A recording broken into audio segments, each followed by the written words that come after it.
Assalamualaikum warahmatullahi wabarakatuh.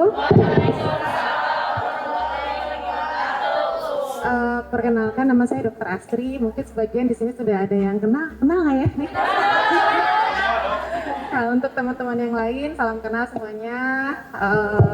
Alhamdulillah kita bisa ketemu di sini. Ini sebetulnya bukan presentasi materi, sebetulnya kita ngobrol aja ya, biar santai ya.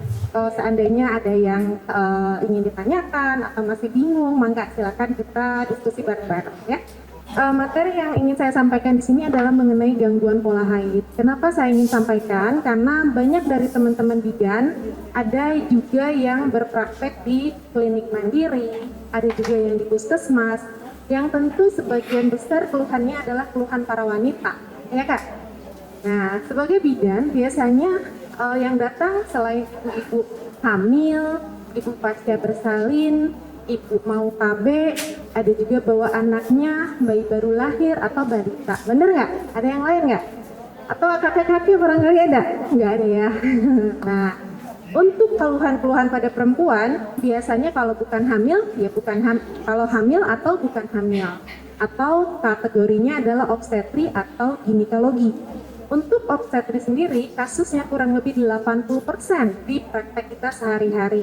Sedangkan kasus ginekologi atau non hamil itu sekitar 20%. Oleh karena itu 1 dari 5 pasien yang akan datang ke klinik atau datang ke puskesmas adalah kasus-kasus ginekologi yang mungkin kita agak bingung, ini kira-kira mau diapain nih kasus seperti ini ya.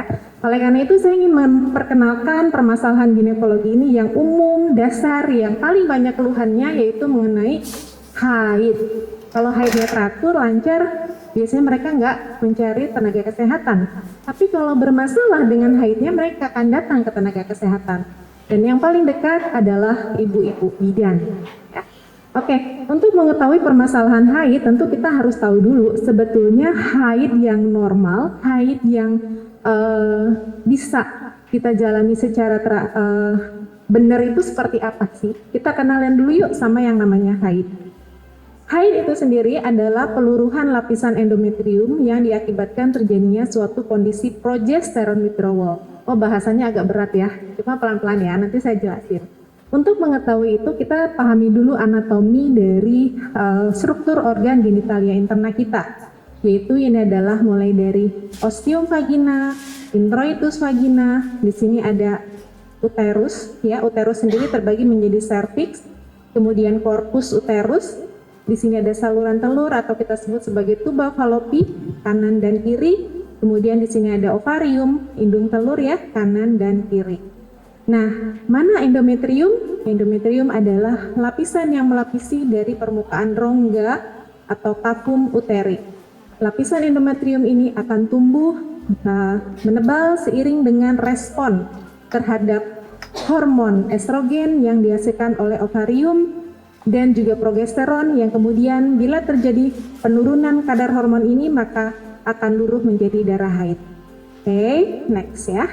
Nah, untuk melibatkan suatu siklus haid yang normal atau siklus haid yang teratur, maka tidak harus melibatkan organ-organ yang penting. Apa aja di sini? Yaitu mulai dari otak. Di sini ada hipotalamus, ada kelenjar hipofisis, kemudian yang tadi sudah kita bahas yaitu organ genitalia interna. Ini yang mungkin yang harus dipahami. Nomor 1, siklus haid yang teratur ini adalah antara 21 sampai 35 hari sekali. Jadi kalau ditanya, ibu haidnya teratur nggak? Oh enggak, saya mah nggak teratur, tanggalnya beda-beda. Tiap bulan kadang 2 kali, kadang di awal, kadang di akhir. Oh ya, tentulah pasti seperti itu. Kalau mereka yang siklusnya 21 hari sekali, tanggal 1 haid, tanggal 22 akan haid lagi. Normal nggak itu? Normal. Kalau yang siklusnya 35 hari, bulan Januari saya haid tanggal 1, maka bulan Februari saya akan mundur ke tanggal 6 Februari. Normal nggak? Normal ya. Jadi kalau yang tanggalnya sama, setiap tanggal 5 itu namanya apa? Tagihan internet ya. Jadi nggak akan ada yang sama. Jadi teratur itu bukan tanggalnya sama. Nah, kalau seorang perempuan memiliki siklus haid yang teratur, maka bisa dipastikan bahwa siklus haidnya itu berovulasi. Apa makna berovulasi ini? Ya, berovulasi di sini artinya ada sel telur yang matang, yang kemudian pecah dan kemudian memiliki kesempatan untuk dibuahi. Jadi intinya, seorang perempuan memiliki siklus teratur, berarti dia memiliki siklus yang berovulasi. Nah, untuk bisa haid melibatkan interaksi kompleks antara aksis yang namanya HPO, hipotalamus, hipofisis atau pituitari, dan ovarium. Mereka punya komunikasi yang luar biasa bagus supaya bisa terjadinya siklus yang berovulasi. Karena kalau tidak berovulasi maka siklusnya tidak akan teratur. Oke, nah ini dia, kita kenalan lagi yang namanya dengan organ hipotalamus. Apa sih hipotalamus? Hipotalamus ini adalah bagian dari nukleus arcuata. Jadi ini adalah otak besar atau kita sebut corpus cerebri. Di sini ada nukleus arcuata dekat dengan batang otak. Jadi batang otak itu adalah pusat dari pengaturan mekanisme fisiologis tubuh. Jadi kalau orang udah disebut mati batang otak, itu artinya udah dekat ending of the game ya. Jadi disinilah pusat pengaturan dari awal keteraturan dari siklus haid tersebut. Nah, di sini hipotalamus, maka kita ketemu lagi, kenalan lagi yang namanya hipofisis. Hipofisis adalah suatu kelenjar kecil atau kita sebut badan pineal atau bahasa lainnya adalah pituitary gland, kelenjar pituitari. Makanya tadi disebutnya aksis dari hipotalamus pituitari, HP. Kalau di sini saya lebih kenalkan namanya hipofisis, nama yang lebih terkenalnya. Nah, hipotalamus di sini dia akan memberikan komunikasi kepada hipofisis, dia akan merangsang hipofisis dengan mengeluarkan yang namanya gonadotropin releasing hormone. Gonadotropin releasing hormone itu atau disingkat sebagai NRH adalah suatu neuropeptida yang dikeluarkan secara berdenyut. Jadi di sini tuh dia berdenyut, denyut. Nah, denyutannya ini harus memiliki keteraturan. Pulsasi namanya. Kalau dia berpulsasi 1 pulse per hour, maka kadar FSH dan LH-nya sedemikian. Jika dia meningkat pulsasinya, maka dia akan turun. Kalau meningkat lagi, maka dia akan meningkat. Yang merah ini ada LH, yang biru ini adalah FSH. Ini days-nya, artinya kita lihat bagaimana hari demi harinya ada suatu keteraturan yang dimulai dari denyutan atau pulsasi dari hipotalamus yang mengeluarkan GnRH. Nah, hipofisis adalah suatu badan pineal di sini yang terdiri dari dua bagian ya. Jadi kalau saya garis ke sini, nah ini adalah hipofisis, terdiri dari hipofisis anterior dan posterior. Untuk anterior dia akan menghasilkan follicle stimulating hormone, luteinizing hormone, sementara yang belakang akan menghasilkan prolaktin. Ya, jadi kalau misalnya teman-teman kita bicara tentang ibu menyusui, maka dimulai dengan hormon prolaktin yang akan merangsang kelenjar ASI menghasilkan ASI. Saya balik dulu ya ke belakang ini. Oke. Apa sih fungsi dari follicle stimulating hormone? Follicle stimulating hormone di sini adalah suatu hormon yang merangsang ovarium. Nah, ini penampang ovarium untuk mengenhance atau menginduksi sel-sel telur yang tadinya dorman itu berubah menjadi sel yang bersiap-siap menjadi matang. Nah, sel telur ini unik ya. Jadi ketika kita masih, saya maju lagi ke sini. Oke. Ini adalah ovarium ya. Ketika kita masih di dalam kandungan atau sebagai janin perempuan, sel telur di sini masih dalam bentuk yang namanya oogonium. Oogonium ini memiliki 46 kromosom. Nah, kalau kita tahu bahwa manusia itu terdiri dari 46 kromosom dan sepasang kromosom seks, maka kalau kita mau bikin manusia baru, maka kita harus menyumbang 23 kromosom. Sementara 23 kromosomnya lagi berasal dari Pak suami. Ya, jangan dari yang lain ya, dari Pak suami. Nah, gimana caranya supaya 46 ini harus menjadi 23? Maka dia harus membelah ya. Jadi pada saat kita masih janin perempuan, di dalam tubuh kita ada kurang lebih 5 juta primary oocyte atau oocyte primer. Kemudian ketika kita lahir, childhood, itu dia arrest semuanya. Nggak ada yang berkurang, nggak ada yang bertambah, Dan dia akan mulai beraktivitas ketika masuk kepada masa pubertas, ketika ada yang disebut sebagai perkembangan seks sekunder maupun seks primer. Nah, pada setiap bulannya ada yang disebut sebagai folikel primordial yang kemudian berhasil menjadi folikel yang matang atau sel telur yang matang. Nah, ketika kita lahir dari 5 juta ini akan tinggal 500.000 di awal pubertas. Jadi walaupun ini childhood, mohon maaf, dia tetap ada pengeluaran tapi tidak ada yang mencapai maju kepada siklus pembelahan berikut. Ketika sudah pubertas, ketika sudah masuk ada yang namanya follicle stimulating hormone, maka folikel primordial ini akan ada rangsangan untuk menjadi matang. Yang tadinya 46 kromosom, dia akan masuk kepada fase pembelahan berikutnya. Kita lihat nih, kromosomnya 46, kemudian benang-benang spindalnya terbentuk ke kutub-kutub yang berubah, kemudian dia terjadi pembelahan. Nah, yang satu itu disebut sebagai polar body, dia akan regresi dan akan hilang istilahnya. Dan yang akan maju ke depan itu cuma satu, yang dibawa oleh oocyte, yang nanti kalau seandainya ketemu dengan sel sperma yang membawa 23 kromosom, maka akan menjadi manusia yang membawa 46 kromosom autosom atau kromosom tubuh, dan ketemu kromosom seks ya. Kalau dari oocyte atau perempuan kita cuma punya satu kromosom X. Sementara laki-laki tergantung spermanya apa yang berhasil membuahi. Apakah sperma androspermi ataukah sperma gimnospermi? Androspermi adalah sperma yang membawa kromosom Evi sering dipoli. Mana Dila? Mana Amber? Aduh. Androspermi adalah sperma yang membawa kromosom Y. Gimnospermi adalah sperma yang membawa kromosom X. Jadi kalau ditanya, dok gimana caranya nih saya hamil baru tes positif supaya nanti jadi perempuan atau nanti jadi laki-laki harus apa? Udah telat woy. Udah ada yang membuahi, tergantung spermanya yang membuahinya bawa kromosom apa, kromosom X atau kromosom Y. Dan salah juga kalau ternyata ada suami yang menyalahkan istrinya karena nggak bisa menghasilkan atau melahirkan anak laki-laki misalnya.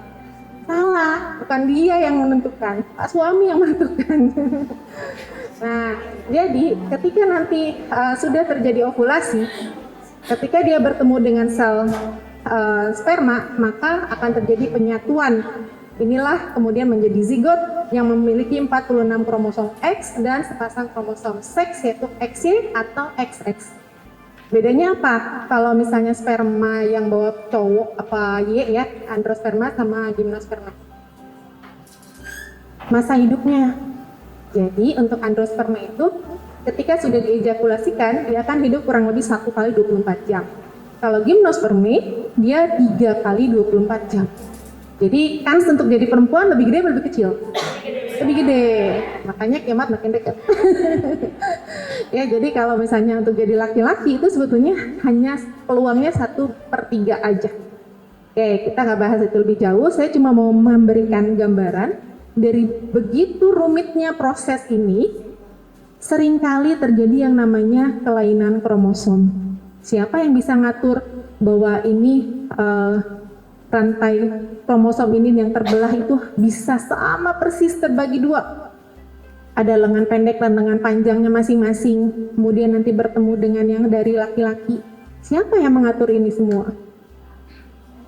Ya, jadi ketika kita menghadapi suatu kasus yang namanya abortus atau kegagalan kehamilan dini pada trimester pertama, 85% penyebabnya adalah kelainan kromosom. Jadi nggak salah juga sih kalau pasien nanya, dok ini kenapa saya kok bisa begini? Ya jawabannya cuma satu, belum rezekinya. Kita tidak bisa mengatur proses ini. Nah, ini kuasa Allah. Yang bisa kita atur adalah bagaimana memberikan atau mempersiapkan kualitas sel telur maupun sel sperma yang baik. Intinya seperti itu. Caranya dengan hidup sehat, good lifestyle, makanan yang bergizi, istirahat cukup, hindari radiasi. Ya, next. Kita mundur lagi ya. Tadi belum selesai soalnya. Nah, kita udah nyampe kemana nih? Baru nyampe sini, udah berapa menit? Oke. masih panjang. Kita tadi udah nyampe di mana hipofisis menghasilkan yang namanya follicle stimulating hormone, kemudian menginduksi folikel primordial ini menjadi matang, ya. Kemudian hipofisis di sini ketika sel telur di sini mulai berkembang, maka sel yang berkembang ini, nah itu namanya dinding selnya ini namanya sel TK, itu akan menghasilkan estrogen. Estrogen ini akan berpengaruh pada endometrium. Bisa dilihat di sini, nah yang ini ya. Nah di sini kita lihat ketika follicle stimulating hormonnya meningkat, estradiol meningkat. Kenapa? Karena folikelnya semakin membesar, sel-sel TK-nya semakin membesar. Estradiolnya meningkat, dia akan merangsang endometrium di sini semakin tumbuh menjadi tebal. Tebal ini buat apa? Buat persiapan nanti ketika sudah terjadi pembuahan, ketebalan ini sudah maksimal sehingga bisa terjadi implantasi yang baik. Beberapa kasus kegagalan atau misalnya kasus infertilitas di mana tampak endometriumnya ini tipis, jadi dia tidak mampu untuk terjadi implantasi. Nah, proses ini kita sebut sebagai proses sekresi. Nah, mulai dari hari pertama haid sampai ke 14 kurang lebih ya. Kemudian dengan adanya ovulasi, di sini cangkang telur di sini akan menghasilkan progesteron. Progesteron akan mempertahankan ketebalan endometrium. Namun karena cangkang telur ini 14 hari sesudah ovulasi akan mengalami regresi, maka progesteron akan menurun. Nah, inilah kata kunci yang tadi disebutkan sebagai progesterone withdrawal. Tidak ada lagi yang mempertahankan ketebalan endometrium, kemudian endometrium ini menjadi luruh, menjadi darah haid. Itu yang terjadi pada tubuh kita, Ibu. Ya, jadi ketika terjadi proses seperti ini, estrogen yang juga mulai menurun, dia nanti akan memberikan feedback balik positif kepada hipotalamus untuk kemudian akan naik lagi follicle stimulating hormone yang dihasilkan oleh hipofisis. Begitu terus seperti ini setiap bulan sehingga kita paham apa yang terjadi terhadap keteraturan siklus haid yang menunjukkan adanya kondisi yang berovulasi. Nah, pada saat proses adanya pembuahan, dimana kita tahu bahwa sperma masuk melalui introitus vaginal, masuk ke dalam rongga rahim, ke dalam tuba ovarium. Nah, di sini terjadi pertemuan atau kita sebut sebagai fertilisasi, yaitu terletak di sepertiga distal dari tuba fallopi. Ya, jadi di sini folikel yang sudah matang, terjadi ovulasi, dia akan digulirkan ke sini, terjadi pembuahan. Dalam beberapa hari akan kurang lebih implantasi itu adalah hari ke-7 setelah terjadinya ovulasi. Kita lihat nih, kalau misalnya di sini adalah ovulasi, hari ke-7-nya udah jadi maksimal banget endometriumnya. Jadi sudah ready banget untuk diimplantasikan. Nah, dia akan mengalami implantasi. Ini corpus luteum ini nggak jadi regresi. Keberadaannya akan dipertahankan oleh hormon beta HCG atau hormon beta human chorionic gonadotropin yang dihasilkan oleh sel tropoblas. Jadi corpus luteum ini akan tetap bertahan untuk menghasilkan progesteron sehingga tidak terjadi peluruhan endometrium. Bisa dibayangin kalau terjadi peluruhan, ya udah berarti nggak jadi hamilnya.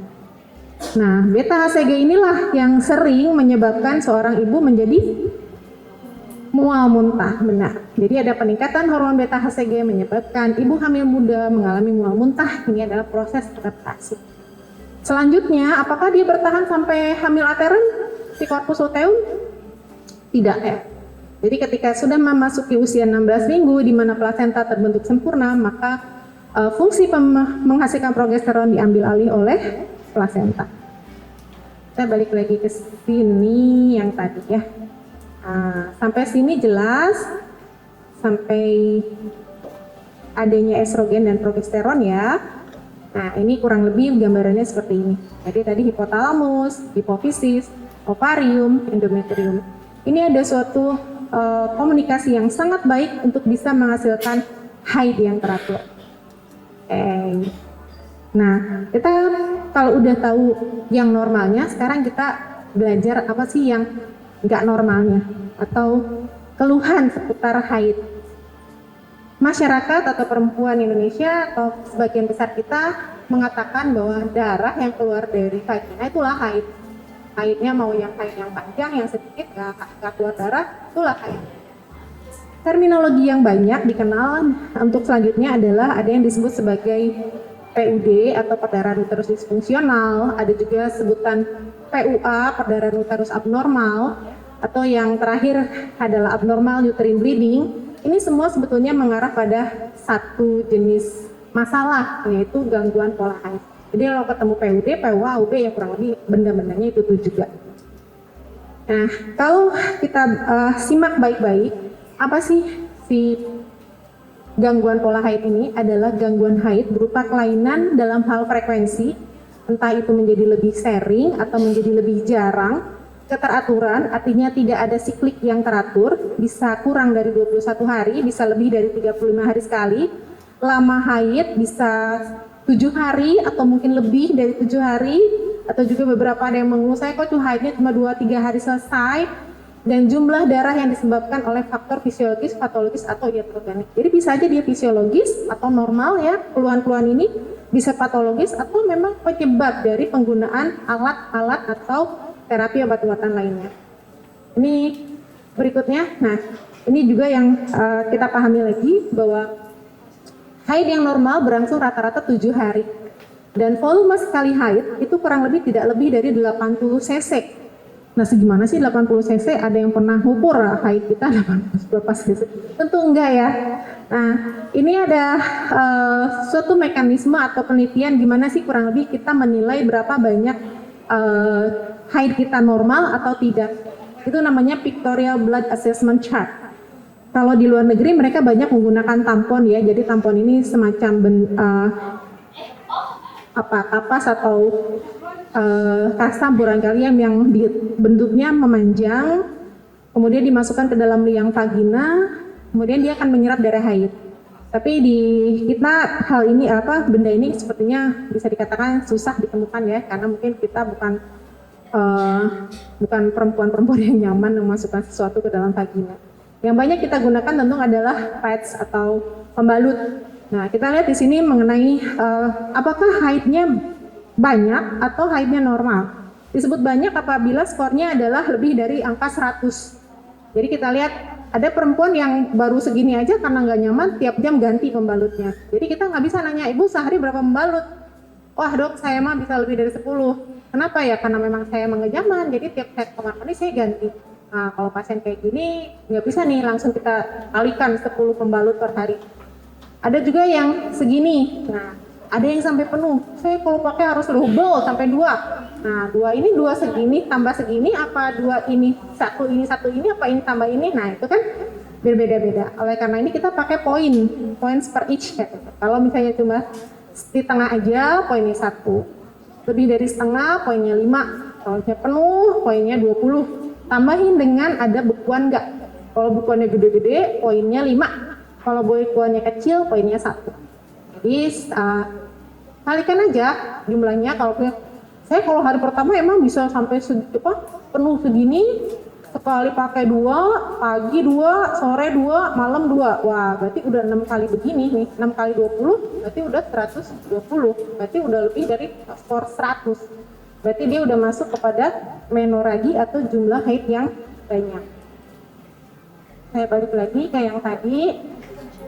Nah, ini mungkin terminologi yang harus atau bukan harus barangkali dikenali aja istilah-istilahnya. Itu yang disebut sebagai menoragi. Apa sih? Durasi haid yang lama dengan jumlah haid yang lebih banyak. Metroragi. Jadi ada perdarahan sela di antara siklus haid, kok berdarah gitu. Nah, ini juga bukan haid normal. Breakthrough bleeding. Breakthrough bleeding ini sebetulnya bukan terjadi pada mereka yang haid berovulasi. Contoh, pada mereka yang menggunakan injeksi KB 3 bulan kah, apa sebulan kah, atau pil KB kah, atau pil KB menyusui kah, atau implan kah. Jadi mereka yang menggunakan preparat-preparat hormonal. Kemudian kita kenal juga ada yang disebut menometraprise. Jadi bukan cuma sekedar flek, tapi perdarahan di antara waktu haid antara siklus. Ada yang disebut sebagai hipomenore. Kalau hipomenore di sini volumenya berkurang, durasinya berkurang. Nah, ada satu lagi yang disebut sebagai oligomenore, yaitu siklusnya panjang, tapi belum nyampe 3 bulan. Jadi Januari awal saya haid dok, Februari saya nggak haid, Maret saya haid lagi. Nah itu namanya oligomenore. Kalau pasien datang di bulan Mei ini, tanggal 13, saya haid terakhir Desember. Nah itu masuknya apa? Kalau dia tidak haid lebih dari 3 bulan, maka kita sebutnya sebagai amenore sekunder. Loh, emang ada yang primer? Ada yang primer ya? Ada. Jadi kalau yang primer seumur hidupnya dia belum pernah haid. Kalau sekunder dia pernah haid, kemudian dia tidak haid selama 3 bulan. Itu sudah masuk kategori sekunder. Nah, yang primer ini harus dibedakan. Kalau sampai dengan usia 14 tahun, jadi diingat-ingat nih, kalau ada adiknya, tetangganya, saudaranya, temennya, misalnya anak temennya, cucunya, dan sebagainya. Anak perempuan sampai usia 14 tahun belum juga haid, nah hati-hati nih, dia udah masuk kepada kategori amenore amenore primer. Nah, ngetes, tapi nggak ngantuk ya. Nah, kalau sampai 14 tahun ini kita lihat dia seks sekundernya tumbuh atau tidak. Melihat seks sekunder itu dari mana? Payudara. Yang kedua, rambut pubis ya. Jadi yang disebut sebagai tenor stage. Apakah dia M1, M2, M3? M1 itu cuma pentil doang. M2 ya tumbuh sih, mungkin pakai mini set doang. M3 udah pakai BH bernomor lah. Kap A, kap B, kap T. Nah, kalau untuk P atau pubis itu sama P1, P2, P3. Kalau P1 ya tumbuhnya jarang-jarang, beberapa helai. P2 ada tapi tumbuh halus. P3 lepat, ya lepat. Sampai harus di waxing. Nah, kalau usia 14 tahun ini lihat seks sekundernya tumbuh atau tidak. Kalau dia ternyata tidak ada sama sekali, tidak tumbuh sama sekali, nggak ada payudaranya rata, nggak ada tumbuh rambut pubisnya, itu segera deh berkonsultasi ke dokter kandungan. Ya, itu harus dicari tahu dia punya rahim apa enggak. Jangan-jangan fenotipnya perempuan, tapi ternyata genotipnya XY, ada yang seperti itu ya. Terus yang kedua, kalau misalnya dia udah tumbuh, dia pakai bra, pakai ada rambut putihnya, tapi emang belum haid, ya sudah tunggu sampai usia 16 tahun aja. Kalau sampai 16 tahun dia juga haid, mau nggak tahu deh, cuma wajib harus ke dokter kandungan ya, biar dicari tahu penyebabnya apa. Dan yang terakhir mungkin yang belum saya masukin di sini adalah ada yang disebut sebagai menopause. Apa itu menopause? Jadi yang disebut menopause adalah apabila seorang perempuan sudah tidak haid, tidak mengalami haid selama 12 siklus atau 12 bulan. Jadi durasinya anggaplah 1 tahun ya. Jadi kalau seorang perempuan sudah tidak haid 1 tahun, dia udah sah mendapatkan ijazah menopause. Jadi kalau udah dapat brevet menopause sudah nggak boleh lagi ada haid ya. Kapan itu? Rata-rata perempuan Indonesia pada usia 50 sampai 52 tahun. 5 tahun menjelang menopause kita sebut sebagai fase klimakterium. Dan di sini juga sudah mulai ada keluhan-keluhan pola haidnya. Nah, kita lanjut dulu aja ya. Nah, ini tadi yang udah kita bahas, apa itu menoragi. Kalau jumlahnya lebih dari 80 cc, perdarahannya atau banyak dan lama lebih dari 7 hari. Dan hati-hati jika terjadi heavy menstrual bleeding, ya kalau perdarahan banyak bisa sampai menyebabkan shock hipovolemik. Ini mengenai onsetnya, onset dari keluhan bisa sifatnya akut, kronik, atau perdarahan tengah tadi. Kalau akut, tentu perdarahan yang disebutkan yang tadi adalah heavy bleeding ya, sangat tiba-tiba banyak sekali. Kemudian kalau yang kronik itu sudah terjadi lebih dari 3 bulan.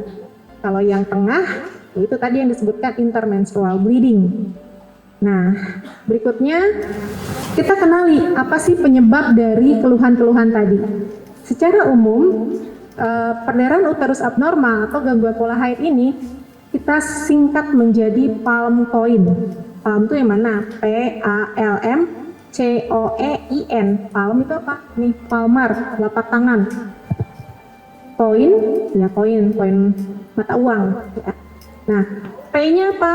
Polip, adenomyosis, leiomyoma, dan malignansi. Di sini dimasukin juga kategori hiperplasia. Kemudian COEIN, C-nya koagulopati, yaitu masalah-masalah yang berhubungan dengan gangguan pembekuan darah. O-nya adalah ovulatory dysfunction atau gagalnya terjadi ovulasi yang tadi udah kita bahas. Endometrial, sesuatu yang menyangkut pada endometrium. Iatrogenik atau penggunaan alat, device, dan sebagainya. Dan N not yet classified, itu tidak bisa dimasukkan ke dalam kategori ini. Ya. Jadi kita kenali satu persatu. Tadi PAL ini ya. Nah, ini gambaran secara umum. Ini satu persatu. P, polip.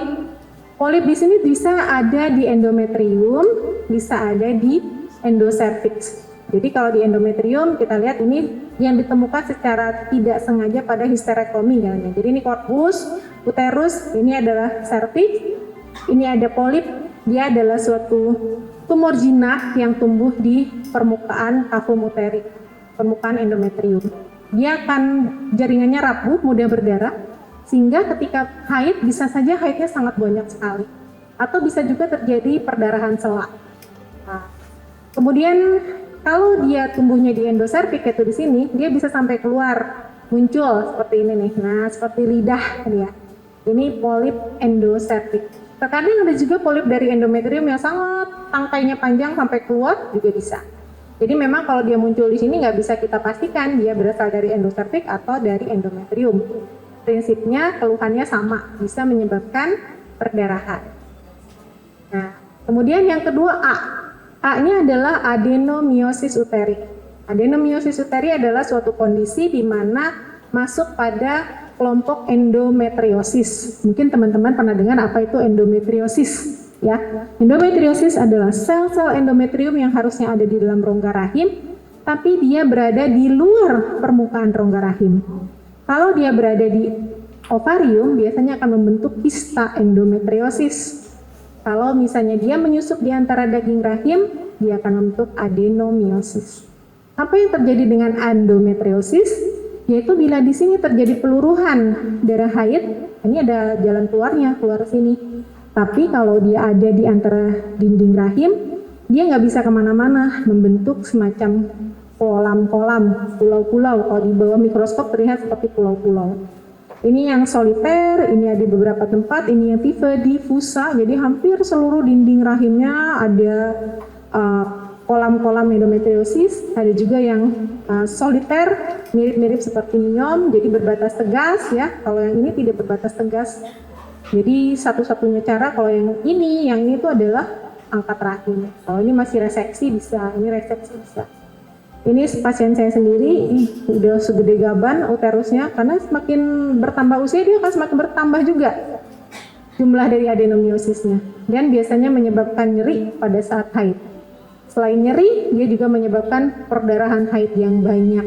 Bahkan pasien ini nih bisa tiap 2 bulan masuk rumah sakit karena HB-nya bisa 4, bisa 5. Akhirnya pilihannya adalah histerektomi. PAL, L-nya adalah leiomyoma uteri atau tumor jinak rahim. Myom adalah suatu tumor jinak yang berasal dari sel otot dan jaringan ikat. Myom sendiri tergantung dari posisinya. Kalau dia letaknya serosal atau keluar tumbuhnya, nah kayak gini mah nggak akan ada keluhan nih, tumbuh keluar seperti ini. Di sini belum ada keluhan. Tapi kalau dia submukosal, yaitu muncul di permukaan rongga rahim, nah ini akan menyebabkan keluhan. Keluhan biasanya adalah perdarahan yang banyak. Mekanismenya seperti apa? Seperti ini. Nah, ini adalah endometrium yang normal, di mana ini adalah lapisan serosa, ini adalah lapisan myometrium atau sel otot rahim. Ini adalah arteri spiralis, yang biru ini adalah vena spiralis. Ketika ada myom, maka dia menempati beberapa bagian yang menyebabkan pembuluh darahnya ada yang kesumbat atau kepencet ya. Akibatnya apa? Di beberapa tempat terjadi pelebaran pembuluh darah. Ketika terjadi peluruhan atau haid, maka pembuluh darah yang lebar ini akan sulit untuk dibentuk clotting atau bekuan darah karena diameternya yang lebih lebar. Oleh karena itu mereka yang punya myom, yang terutama yang muncul sebagai submukosum, biasanya keluhannya adalah perdarahan. Bisa haid yang sangat banyak, haid lama, maupun perdarahan yang terus-menerus bahkan lebih dari 2 minggu. Ini bentukan-bentukan yang kita lihat ini adalah kalau pada kondisi sudah diangkat rahim, ini miom itu dia berbatas tegas. Beda dengan adenomiosis, dia tidak berbatas tegas. Ini spesimen endometrium dan ini miomnya. Ini udah mendekati endometrium, ini juga sama, biasanya keluhannya pendarahan. Ini kalau dari USG, miom ini berbatas tegas ya, khas dia berbatas tegas. Ini adalah miom yang keluar dari, ini adalah miom yang ditemukan pada histeroskopi, jadi dia submukosum. Kita tadi udah PALM, malignansi atau keganasan. Keganasan pada badan rahim itu bisa mulai dari mulut rahim atau kita sebut sebagai kanker serviks yang gejalanya juga perdarahan. Ini masih in situ, ini stadium 1, ini udah mulai stadium 2, ini mulai stadium 2A ini, 2B maaf nih 2B. Dia udah keluar dari portio. Nah ini bentukannya kalau misalnya udah menjadi cancer, dia udah rapuh, terbentuk berbungkul-bungkul di depan porsia dan mudah berdarah. Malignansi yang lain adalah leiomyosarkoma. Kalau kita bicara tadi leiomioma, ini leiomyosarkoma, yaitu tumor ganas sel otot dan jaringan ikat. Dia bentuknya udah tidak seperti miom yang berbatas tegas, tapi dia memiliki vaskularisasi yang banyak, dia invasif, tidak berbatas tegas, dan keluhannya juga sama yaitu perdarahan. Satu lagi malignansi yang lupa saya cantumkan di sini adalah endometrium. Jadi endometrium sini juga bisa menyebabkan malignansi, dia berubah yang disebut sebagai kanker endometrium. Nah, kita udah nyampe di C, koagulopati. Koagulopati di sini adalah gangguan pembekuan darah. Biasanya mereka yang memiliki penyakit-penyakit yang menyebabkan gangguan pembekuan darah. Contohnya pada trombositopeni, pada mereka yang kasus ITP, kemudian bisa juga pada kasus pansitopeni pada leukemia, ya. Ada juga bukan trombositnya yang rendah, tapi faktor pembekuan darahnya yang kurang dan misalnya tidak bisa dibentuk. Contohnya pada mereka yang punya penyakit turunan hemofilia, von Willebrand disease, nah, dan yang terakhir mereka yang normal-normal aja tapi dalam terapi antikoagulan. Contoh misalnya mereka yang menggunakan terapi aspirin, aspilet, atau heparin. Ya. Selanjutnya lagi kita ketemu pada ovulatory dysfunction, artinya siklus yang memang tidak berovulasi. Contoh paling sering ada mereka yang mengalami PCOS, polycystic ovarian syndrome. Tapi beberapa yang belum sampai ke PCOS pun bisa juga mengalami gangguan pola haid yang disebabkan karena adanya kegagalan dari pematangan sel telur. Jadi kalau pada mereka yang gemuk itu akan mudah menjelaskannya. Nih, orang yang gemuk sel lemaknya banyak sehingga asam lemak bebasnya banyak, dia akan mengganggu terhadap sensitivitas insulin dan akhirnya menyebabkan folikelnya rest untuk berkembang. Kita lihat pada gangguan pematangan sel telur di mana sel telurnya semuanya ukurannya sama. Nah, ukurannya seperti kalau kita bahasanya diibaratkan seperti kalung mutiara.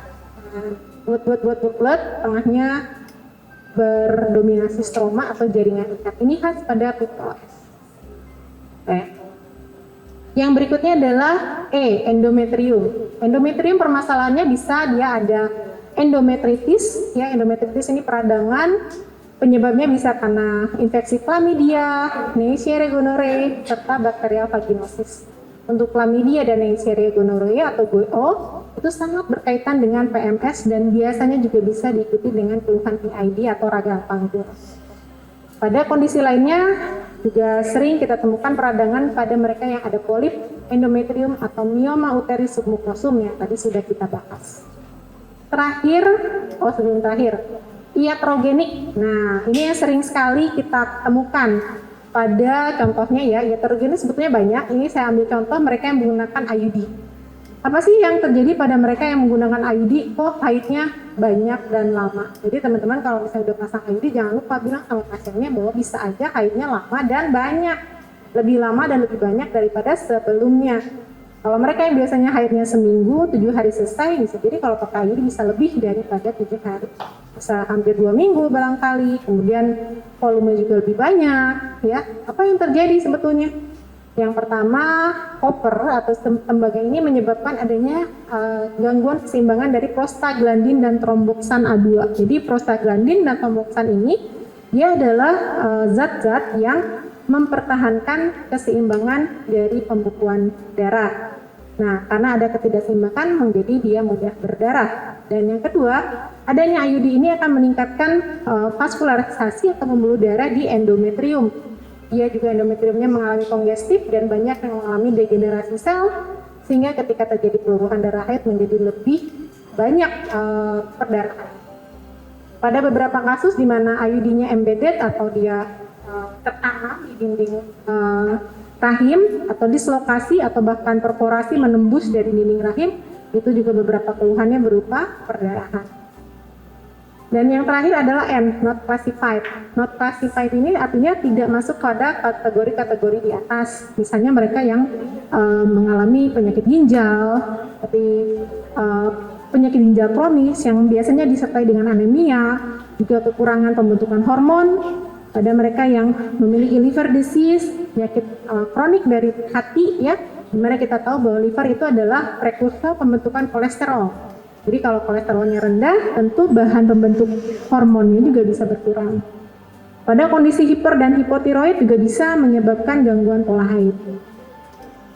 Nah, kita nyampe pada gimana sih pertolongan awal ya pada kasus-kasus dengan gangguan pola haid yang keluhannya itu perdarahan yang banyak. Di sini sebetulnya yang menjadi lini pertamanya adalah asam tranexamat dan asam mefenamat. Asam tranexamat di sini akan bekerja sebagai anti agen fibrinolitik. Jadi dia akan mencegah terjadinya perdarahan berikutnya dengan menghentikan pemecahan dari klot-klot yang sudah terbentuk. Sementara asam mefenamat di sini akan mencegah terbentuknya siklooksigenase dan menurunkan kadar prostaglandin. Jadi terbukti pada mereka yang haidnya banyak diberikan asam mefenamat itu jumlahnya berkurang sekitar 20-50%. Saya rasa teman-teman nggak asing ya dengan tablet asam tranexamat atau asam mefenamat. Itu bisa kita berikan untuk terapi pertama kalau misalnya ada keluhan pasien dengan haid yang banyak. Terapi selanjutnya tentu kita bisa bermain dengan di hormonal karena kita tahu bahwa mekanisme siklus haid itu sangat berkaitan dengan hormonal yang tadi disebutkan. Oleh karena itu terapi-terapi penggunaannya ada yang menggunakan Mirena ini itu ada IUD tapi ada hormonnya, isinya levonorgestrel yaitu progestin. Ada juga menggunakan Depo-Provera. Ini sebetulnya untuk KB tapi bisa juga digunakan sebagai terapi. Cuma ada cumanya, kalau kita mau intervensi ini tentu kita tahu dulu kausanya apa dan apa yang terjadi pada kondisi pasien tersebut hingga pemberian terapinya tepat. Oleh karena itu, berdasarkan panduan dari Hiferi, yang menjadi lini pertama adalah asam mefenamat dan asam tranexamat, ini rekomendasi A. Oleh karena itu, jika teman-teman mendapatkan kasus-kasus keluhan pasien, mangga silakan boleh dikasih asam tranexamat, asam mefenamat, masing-masing 3 kali 1, 5 hari. Bu, jika tidak ada perubahan dalam 5 hari, saya bikin rujukan ya ke rumah sakit UMI. Nah, silakan seperti itu ya. Oke, dan ini take home message-nya nomor 1, jika ada keluhan perdarahan, pastikan dia tidak hamil. Test pack. Jadi itu akan sangat worth it banget, sangat membantu sekali ketika pasien datang ke poliklinik dengan keluhan haid. Test pack-nya apa Bu? Itu yang nomor 1 saya tanya. Jadi kalau ibu bidannya yang pulang dari sini udah pasti dong melakukan test pack nomor 1 pada kasus-kasus gangguan pola haid. Baik itu nona, belum nikah, nona zaman now, jangan salah, jadi nonya. Terus yang kedua yang tadi disampaikan, terapi lini pertamanya adalah asam mefenamat dan asam tranexamat. Dan yang ketiga jangan lupa rujukan ke rumah sakit klinik ya. Oke, terima kasih.